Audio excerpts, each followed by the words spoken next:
కొణిదెల పవన్ కళ్యాణ్ అనే నేను శాసనం ద్వారా నిర్మితమైన భారత రాజ్యాంగం పట్ల నిజమైన విశ్వాసం విధేయత చూపుతానని, భారతదేశ సార్వభౌమాధికారాన్ని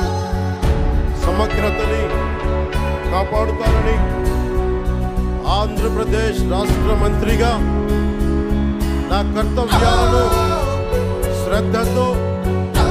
అంతఃకరణ శుద్ధితో నిర్వహిస్తానని, భయం గాని పక్షపాతం గాని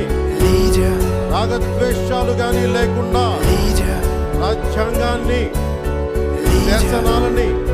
అనుసరించి ప్రజలందరికీ న్యాయం చేకూరుస్తానని